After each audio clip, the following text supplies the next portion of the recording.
반갑습니다. 이렇게 새해 첫 금요 예배 나오신 여러분들을 다시 한번 환영합니다.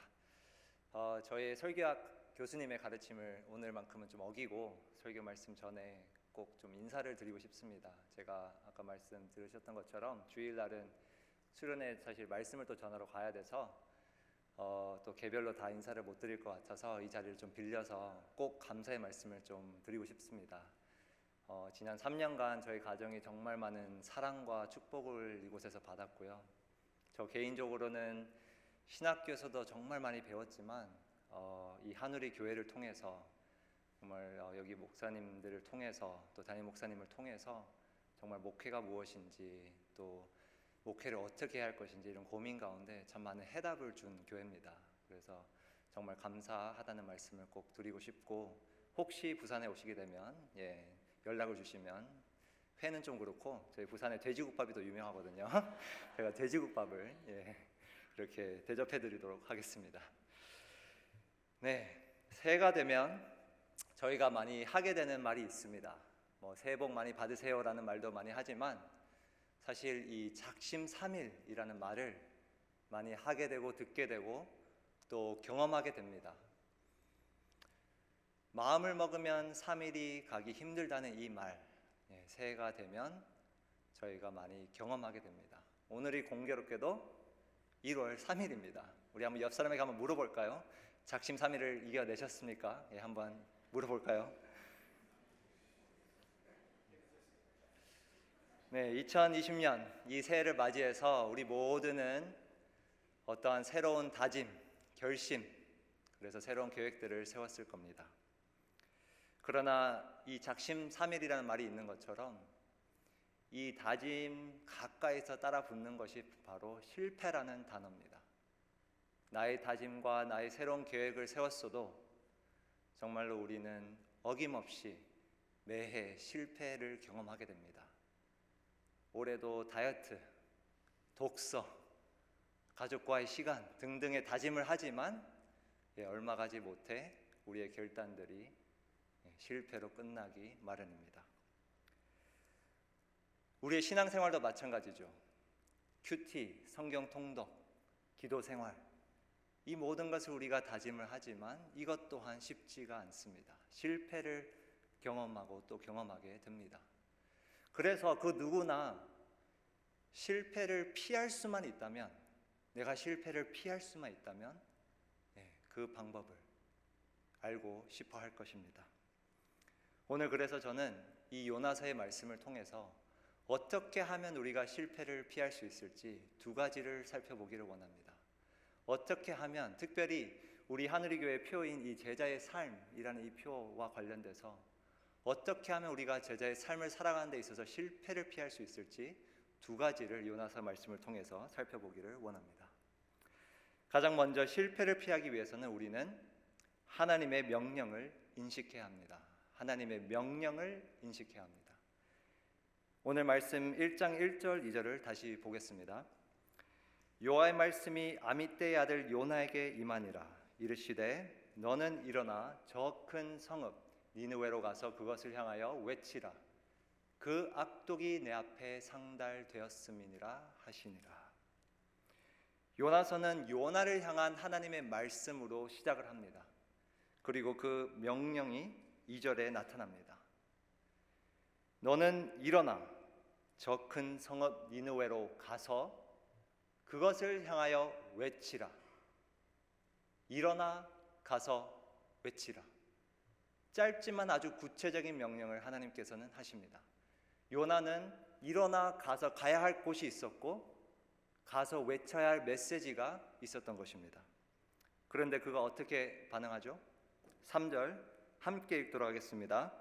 그러나 요나가 여호와의 얼굴을 피하려고 일어나 다시스로 도망하려 하여 욥바로 내려갔더니 마침 다시스로 가는 배를 만난지라. 여호와의 얼굴을 피하여 그들과 함께 다시스로 가려고 뱃삭을 주고 배에 올랐더라. 요나는 분명 하나님의 명령에 일부분은 순종합니다. 일어났습니다. 그리고 어디론가는 떠납니다. 그러나 우리가 아는 것처럼 그는 하나님의 명령을 따르지는 않습니다. 니느웨로 가는 대신 어디로 가죠? 다시스로 가는 배를 요나는 탑니다. 그는 분명히 일어나 어디론가는 가지만 하나님께서 말씀하신 곳으로 가지 않고 그 메시지를 외치지는 않습니다. 여기서 중요한 단어, 이 구절에서 중요한 단어는 바로 이 도망이라는 단어입니다. 저자는 가다라는 단어를 선택할 수도 있었지만 굳이 이 도망이라는 히브리어 단어를 선택합니다. 왜 그럴까요? 오늘 구절에 두 번이나 반복하는 표현 때문입니다.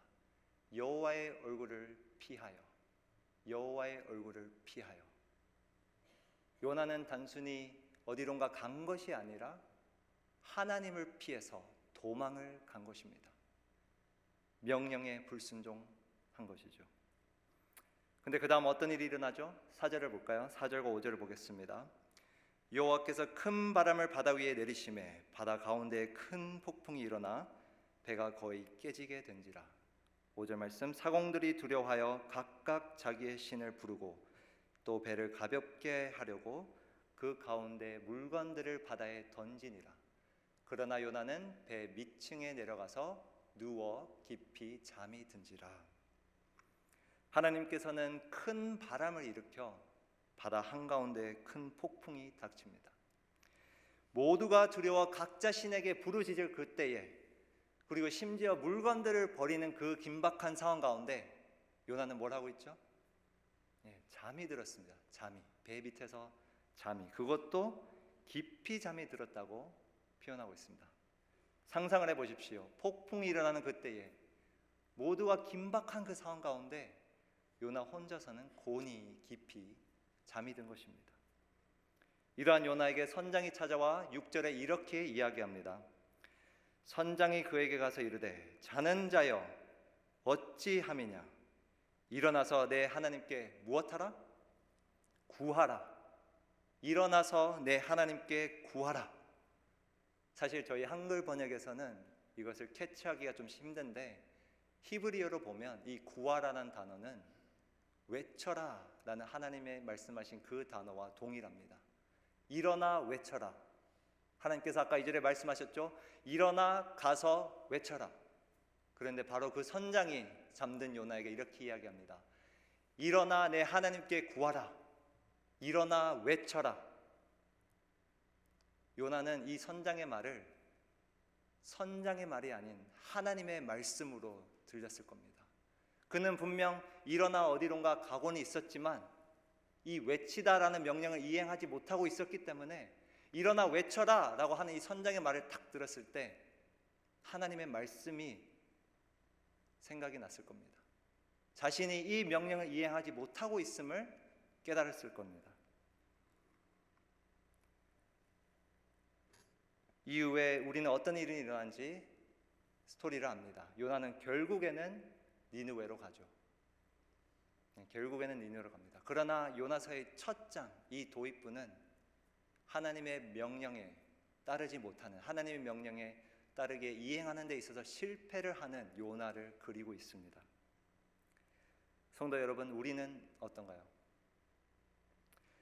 우리는 일어나 가서 외쳐라 이런 명령을 받지는 않았지만 아주 유사한 명령을 받았습니다. 우리가 너무나도 잘 아는 말씀, 마태복음 28장 19절에서 20절 말씀 다 함께 큰 목소리로 읽도록 하겠습니다. 그러므로 너희는 가서 모든 민족을 제자로 삼아 아버지와 아들과 성령의 이름으로 침례를 베풀고 내가 너에게 분부한 모든 것을 가르쳐 지키게 하라. 볼지어다 내가 세상 끝날까지 너희와 항상 함께 있으리라 하시니라. 아멘. 예수님께서 이 땅을 떠나시기 전에 제자들에게, 우리 모두에게 주신 명령입니다. 우리는 이것을 그래서 대지상명령 혹은 지상대명령, 영어로는 The Great Commission 이라고 부릅니다. 그런데 정말 놀라운 것은 2018년에 기독교 기관에서 실시했던 설문조사가 있었는데요. 거기에 미국 교인의 절반가량이, 정확하게는 51%의 성도님들이 이 용어 대지상명령, The Great Commission을 모른다고 대답했다고 합니다. 절반가량의 성도님들이 이 용어를 들어본 적이 없다. 더 놀라운 것은 이 용어를 들어봤어도 그 의미를 아는 사람, 이 명령이 이 구절의 내용이라는 것을 아는 사람은 약 1000명 중에 17%에 불과했다고 합니다. 저는 우리 하늘의 교회 성도님들은 다를 거라고 믿습니다. 우리가 매주 말씀에 충실한, 하나님 말씀에 충실한 설교를 듣고 훈련을 받고 또 이 표어가 있지 않습니까? 매주 예배당에 들어올 때마다 이 표어를 보고 저희는 들어옵니다. 이 구절을 보고 들어옵니다. 그러나 우리가 이 용어를 안다고 해서, 이 내용을 안다고 해서 과연 그것이 하나님의 명령을 인식하며 살아가는 것과 같은 것인지는 우리가 한번 돌아보아야 하는 줄 믿습니다. 예수님의 제자인 우리에게 너무나도 크고 너무나도 중요한 이 명령을 과연 우리는 인식하며 살아가고 있습니까? 한 해를 맞이해서 수많은 계획을 세우셨을 겁니다. 다짐을 하셨을 겁니다. 그런데 그 다짐 가운데, 그 결단 가운데 이 명령을 따르기 위해서, 하나님의 명령을 따르기 위해서 어떠한 계획을 세우셨습니까? 우리의 인생에서 수많은 영역에서 성공을 할지라도 우리가 하나님이 주신 이 대명령을 따르지 못한다면 과연 그것은 성공한 인생, 성공한 한 해를 보냈다고 할 수 있을지 우리가 돌아보며 우리의 계획을 다시 한번 살펴보면 좋겠습니다. 제자의 삶을 살아가는 데 있어 실패를 피하기 위해서는 가장 먼저 하나님의 명령을 우리는 인식해야 합니다. 두 번째, 실패를 피하기 위해서는 우리는 하나님의 마음을 인식해야 합니다. 하나님의 마음. 하나님의 명령과 하나님의 마음을 인식해야 합니다. 우리가 잘 알듯이 요나는 우여곡절 끝에 니느웨에 도착을 합니다. 그리고 거기서 메시지를 외칩니다. 40일이 지나면 니느웨가 무너지리라, 이렇게 선포를 합니다. 그랬더니 니느웨 사람들이 요나의 예상과는 다르게 금식을 하며 기도를 합니다. 하나님께 부르짖습니다. 그리고 그들이 악행에서 돌이킨 것을 보고, 회개한 것을 보고 하나님께서 내리시겠다는 그 재앙을 내리시지 않습니다. 그런데 거기에 하나님의 선지자인 요나는 이렇게 반응합니다. 4장 1절을 보실까요? 4장 1절에 요나가 매우 어떻게 하고? 싫어하고 성내며. 요나가 매우 싫어하고 성내며. 이 싫어하다라는 이 단어는 사실 그 원어로 보면 1장 2절에서 니느웨의 악독이라고 했을 때 표현한 그 단어와 동일한 단어입니다. 너무나도 아이러니합니다. 하나님 앞에 상달되었던 니느웨의 악독이 이제는 하나님의 선지자인 요나에게 보이는 것입니다. 싫어하고 성내며. 요나가 왜 그렇게 반응했을까요? 2절에 그 해답이 있습니다. 2절을 함께 읽도록 하겠습니다. 여호와께 기도하여 이르되 여호와여, 내가 고국에 있을 때에 이러하겠다고 말씀하지 아니하였나이까? 그러므로 내가 빨리 다시스로 도망하였사오니 주께서는 은혜로우시며 자비로우시며 노하기를 더디하시며 인애가 크시사 뜻을 돌이켜 재앙을 내리지 아니하시는 하나님이신 줄을 내가 알았음이니이다. 요나가 왜 하나님의 말씀을, 그 명령을 따르지 않고 도망을 갔죠? 왜 하나님을 피하여 도망을 갔는지 이 구절에서 드디어 알게 됩니다. 그는 하나님의 성품을 알았기 때문에, 하나님께서 은혜로우시고 자비로우시고 노하기를 더디하시는 그 하나님이신 줄 알았기 때문에 그 재앙이 내리지 않을까 봐 도망을 간 것입니다. 반대로 말하면 그는 그 재앙이 내려지지 않자 지금 싫어하며 성을 내는 것입니다. 요나는 이스라엘 적국인, 자기 나라의 적국인 아수르의 수도인 이 니느웨가 멸망하는 모습을, 재앙이 내려오는 모습을 너무나도 보고 싶었던 것입니다. 그 마음이 얼마나 간절했는지 3절에 보니까 요나는 자신의 생명을 거두어 달라고 이야기하고 있습니다. 적국에게 하나님의 자비가 베풀어지는 모습을 볼 바에야 자신이 죽겠다는 심령입니다. 니느웨의 재앙이 내려오길 바라는 마음이 너무나 간절해서 그런지 하나님이 그 재앙을 내리시지 않았음에도 불구하고 요나는 희망을 잃지 않고 그 성읍 밖으로 나가서 그 성읍을 지켜봅니다. 5절에 이렇게 이야기합니다. 요나가 성읍에 나가서 그 성읍 동쪽에 앉아 거기서 자기를 위하여 초막을 짓고 그 성읍에 무슨 일이 일어나는가를 보려고 그 그늘 아래에 앉았더라. 이러한 요나에게 하나님께서는 교훈을 주십니다. 6절에 보니까 하나님이 여호와께서 박넝쿨을 예비하사 요나를 가리게 하셨으니 이는 그의 머리를 위하여 그늘이 지게 하며 그의 괴로움을 면하게 하려 하심이었더라. 이 단어, 괴로움이라는 이 단어는 아까 우리가 살펴보았던 악독, 요나가 반응했던 싫어하며 사실 그 단어와 동일한 단어입니다. 육체적인 괴로움을 면하기 위해서 하나님께서 박넝쿨을 내려주셔서 예비하셔서 뜨거운 태양 아래서 그늘을 만들어 주셨는데 그 이면에는, 이 단어 속에 담긴 그 이면의 뜻에는 사실 그 박넝쿨을 통해서 하나님은 요나의 그 악한 태도를 지적하기 위해서, 교훈 주시기 위해서 이 박넝쿨을 예비하신 겁니다. 그런데 요나가 어떻게 반응하죠? 요나가 박넝쿨로 말미암아 어떻게 하였더니 크게 기뻐합니다. 요나가.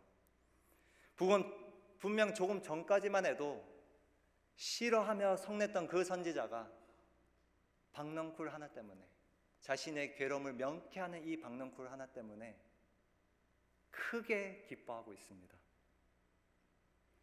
그러한 요나에게 하나님은 이제 또 다른 피조물들을 통해서 교훈을 이어나가십니다. 7절 8절을 보겠습니다. 하나님이 벌레를 예비하사 이튿날 새벽에 그 박넝쿨을 갉아먹게 하심에 시드니라. 해가 뜰 때에 하나님이 뜨거운 동풍을 예비하셨고 해는 요나의 머리에 쪼임에 요나가 혼미하여 스스로 죽기를 구하여 이르되 사는 것보다 죽는 것이 내게 나으니이다 하니라. 하나님께서는 벌레를 예비하셨고 뜨거운 동풍을 예비하셔서 박넝쿨로 말미암아 피할 수 있었던 그 괴로움을 요나는 더 이상 피할 수 없게 됩니다. 그러자 요나는 죽기를 구하며 사는 것보다 죽는 것이 낫다라고 이렇게 이야기합니다. 그러자 하나님께서 요나에게 이제 질문을 던지십니다. 9절 보십시오. 하나님이 요나에게 이르시되 내가 이 박넝쿨로 말미암아 성내는 것이 어찌 옳으냐. 그런데 요나가 이렇게 대답합니다. 내가 성내어 죽기까지 할지라도 옳으니이다. 내가 성내어 죽기까지라도 옳으니이다 하니라. 요나는 지금 선지자로서 바닥을 보이고 있는 겁니다, 여러분. 바닥을. 자신이 옳다고 하는 요나에게 이제 하나님께서는 마지막 질문을 던지시며 하나님의 마음을, 그의 마음을 들어 보이십니다. 우리 한번 10절 11절 이 요나서의 마지막 두 구절을 함께 큰 목소리로 읽도록 하겠습니다. 10절 말씀. 여호와께서 이르시되 내가 수고도 아니하였고 재배도 아니하였고 하룻밤에 났다가 하룻밤에 말라버린 이 박넝쿨을 아꼈거든 하물며 이 큰 성읍 니느웨에는 좌우를 분별하지 못하는 자가 12만여 명이요 가축도 많이 있나니 내가 어찌 아끼지 아니하겠느냐 하시니라. 요나는 박넝쿨로 말미암아 크게 기뻐하였다가 그것이 없어지니까, 사라지니까 죽기를 구하면서 성을 냅니다. 근데 하나님은 그러한 요나에게 이 박넝쿨은 자신이 키운 것도 아니고 만든 것도 아니고 잠깐 있다 잠깐 사라지는 것인데 요나가 이것을 어떻게 했다고 말씀하시죠? 아꼈다라고 말씀하십니다. 아꼈다. 이 박넝쿨을 아꼈다. 이 단어는 궁일한 마음을 갖다, 컴패션을 갖다라는 단어의 뜻입니다. 아꼈다. 요나는 자신에게 괴로움을 명쾌하는 이 박넝쿨에 마음이 뺏긴 것입니다. 거기에 대조해서 하나님은 무엇이라고 말씀하십니까? 하물며 이 큰 성읍 니느웨는 좌우를 분변하지 못하는 자가 12만여 명이요 가축도만이 있나니 내가 어찌 아끼지 아니하겠느냐 하시니라. 니느웨는 하나님께서 수고하셔서 창조하신 피조물이 가득한 곳, 그리고 하루 있다가 하루 만에 사라지는 단순한 피조물이 아니라 영혼이 숨쉬는 곳, 그리고 그 영혼들이 영원을 향해, 멸망을 향해 달려가는 사람들이 가득한 곳입니다. 바로 이곳을 향하여 하나님께서는 내가 어찌 아끼지 않겠느냐, 어찌 컴패션을 내가 가지지 않겠느냐고 말씀하고 계시는 것입니다. 하나님의 마음이 어디에 있는가를 요나에게 들려주시는 것입니다. 그런데 하나님의 선지자인 요나는 바로 이 하나님의 마음을 인식하지 못했던 것입니다. 방금 우리가 읽었던 이 구절이 요나서의 마지막 구절입니다. 요나서는 이렇게 질문으로 끝납니다. 저희가 요나가 어떻게 대답했을까 아마 천국에 가서 알 수 있겠지만, 이 질문으로 요나의 대답을 듣지 못한 채 책이 끝납니다. 그것은 아마도 이 질문이 동일하게 우리에게도 던져지기 때문에 그렇다고 봅니다. 과연 우리는 이 하나님의 마음을 인식하며 살아가고 있는지 하나님께서 지금 질문을 하고 계십니다. 사랑하는 성도 여러분, 여러분은 이 마음을 인식하며 살아가고 계십니까? 좌우를 분별하지 못하는 자, 잃어버린 영혼을 향해 있는 하나님의 마음. 저는 사실 이 말씀을 맨 처음 묵상할 때, 진지하게 묵상할 때 전혀 딴 얘기라고 생각했습니다. 아니, 내가 누구를 그렇게 미워한 적도 없고 이렇게 망했으면 하는 마음을 가진 적이 사실 군에 있을 때 빼고는 거의 없었던 것 같습니다. 그래서 저랑 상관이 없는 이야기라고만 생각을 했습니다. 나에게는 아수르가 없는데, 나에게는 니느웨가 없는데. 그런데 이 말씀을 더 공부하면서, 더 깊이 묵상하면서 깨달은 것이 내가 요나와 다를 바가 없음을 깨달았습니다. 내가 설령 누군가를 미워하진 않았어도 내가 요나처럼 나를 기쁘게 하고 때로는 나에게 성을 내게끔 하는 이 작은 박넝쿨 때문에, 거기에 마음을 뺏겨서 하나님의 마음을 인식하지 못한 채 살아갔던 저의 모습을 되돌아보게 되었습니다.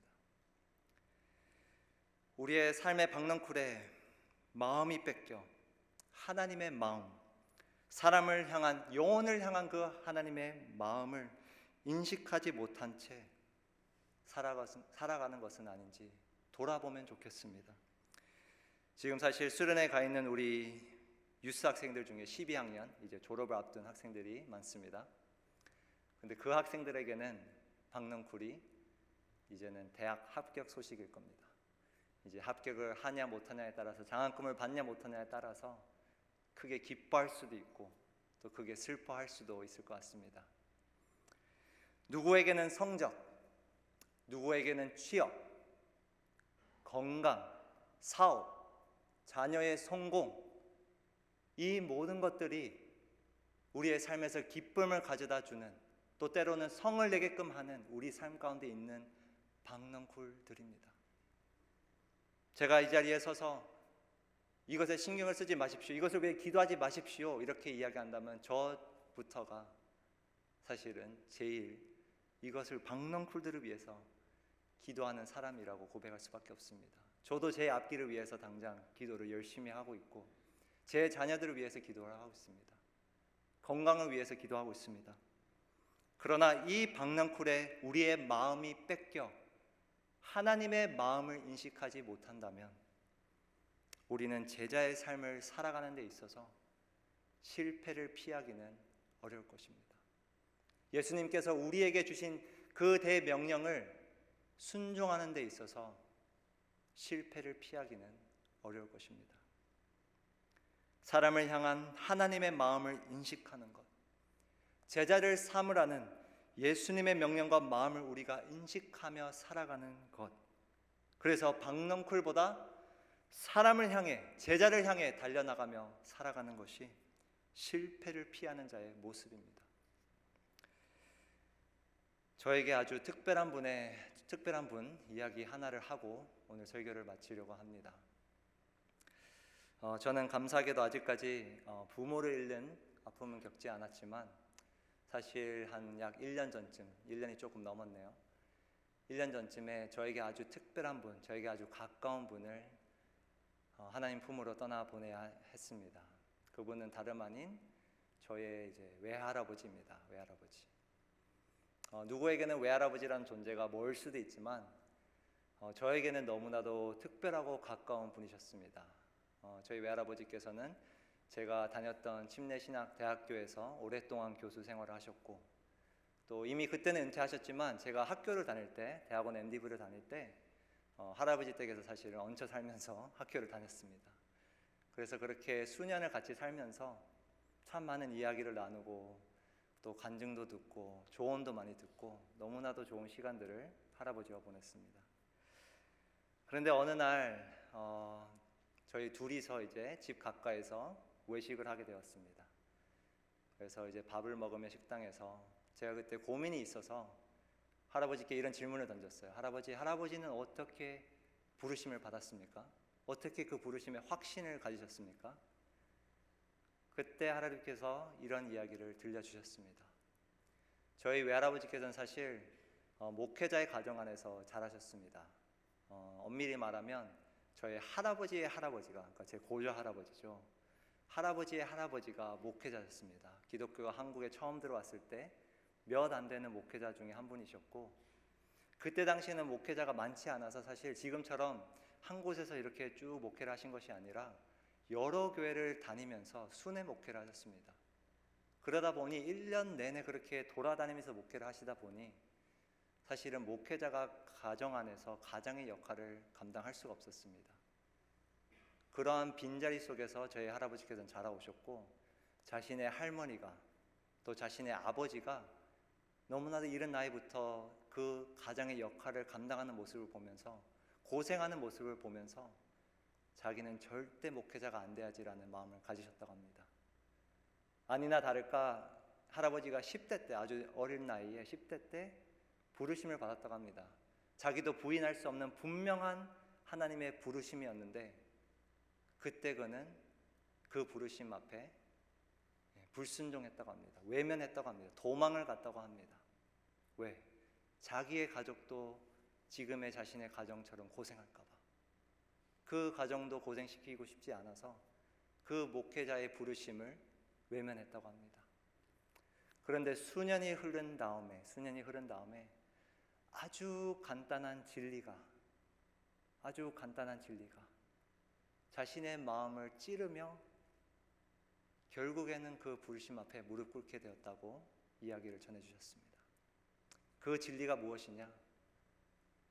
너무나도 간단하지만 너무나도 중요한 이 진리, 저는 아직도 그 이야기는 다 토시 하나 다 기억할 수 없어도 이 문구는 정확하게 기억을 합니다. 영혼의 생명이 육신의 생명보다 귀하다. 영혼의 생명이 육신의 생명보다 귀하다. 이 진리가 할아버지의 마음을 뚫고 깨닫게 되었을 때 할아버지께서는 그 부르심 앞에 무릎을 꿇었다고 그렇게 간증을 나눠주셨습니다. 육신의 생명이, 육신적인 것이 나쁘다 이런 것이 아니라 그 진리를 깨달으면서 그의 가족들이, 그의 할머니와 아버지께서 왜 그토록 고생을 하셨는지, 그때 돼서야 그것이 얼마나 가치 있는 숭고한 희생이었는지를 깨달았다고 합니다. 왜? 육신의 생명보다 영혼의 생명이 귀하기 때문에. 그것을 깨달은 후 저희 할아버지는 남은 평생을 목사이자 신학교 교수로 그렇게 살아가셨습니다. 여러분, 근데 이것은 비단 저의 할아버지만의 이야기는 아닙니다. 수많은 우리 믿음의 선조들이 그렇게 살아오셨고요. 또 제가 멀리 갈 것 없이 이곳에서 3년간 이 교회를 다니면서 정말 영혼의 생명이 육신의 생명보다 귀중함을 알고 사역하시는 목회자분들, 또 우리 성도님들을 많이 배웠습니다. 육신의 생명보다 영혼의 생명이 귀함을 아는 자, 박넝쿨보다 사람에게 마음이 빼앗긴 자, 그러한 자가 하나님의 마음을 인식하는 사람입니다. 제자의 삶을 살아가는 데 있어서 실패를 피하는 사람들입니다. 2020년 새로운 한 해를 맞이하는 우리 성도 여러분, 가서 제자를 삼으라는 이 예수님의 명령, 그리고 사람을 향한, 영혼을 향한 하나님의 그 마음을 인식하며 올 한 해를, 또 남은 여생을, 평생을 살아가시길 주님의 이름으로 축원드립니다.